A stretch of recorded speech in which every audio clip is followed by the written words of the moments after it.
Okay guys, if successful, this should be a fun little tour of just further MIB2 integration.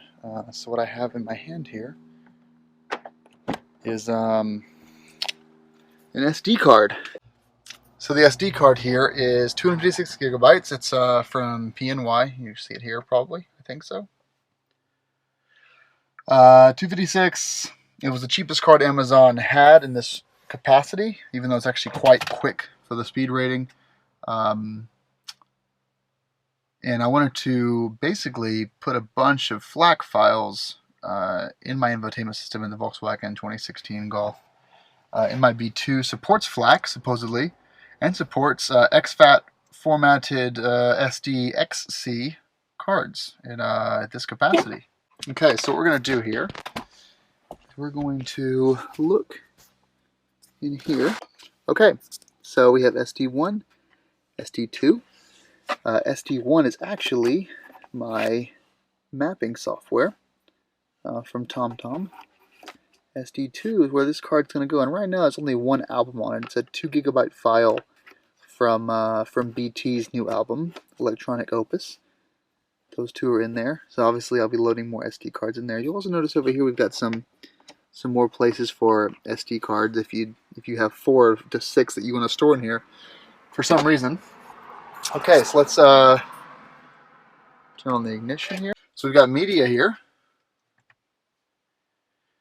Device is not connected. That's Bluetooth. Let's click source. SD card 2. Oh. Now, so these FLAC files don't have any album artwork, which I'll fix that. So in here, as you notice or knew already, there's a kind of a proximity sensor in the bottom of the screen. So when I put my hand up, you've got this sort of thing up here. We can select all the songs in that folder. I can choose to shuffle, repeat. If I do setup, we've got our normal system sound settings.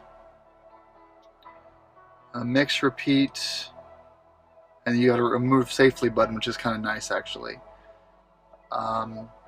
Yeah, so but the plan is with this. The plan is that 256 gigabytes will hold my entire music library with about 50 gigs to spare.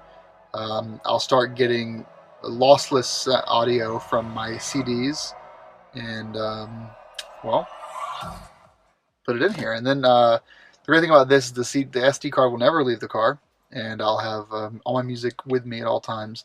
The iPhone obviously is fine, great for streaming from Apple Music, Spotify, Pandora, but this is a really nice way to have my whole library with me. It will not play Apple purchased music, so it will play AAC files and M4A files and MP3 and AIFF and WAV and FLAC, but it will not play M4As that are purchased from Apple. So something to keep in mind. So good reason to have kept all those CDs and to re-rip them. Okay, that's it for now. Thanks for watching. So I found a way to, I hope this looks good on your screen there. Just a quick update. XACT, which is a macOS application, I downloaded that to sort of add ID3 tags to the FLAC file.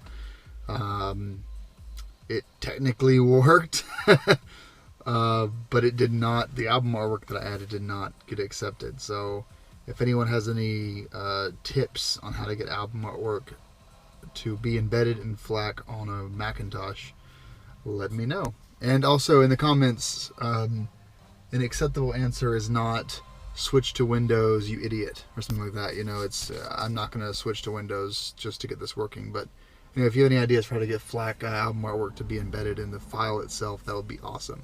Thanks for your time.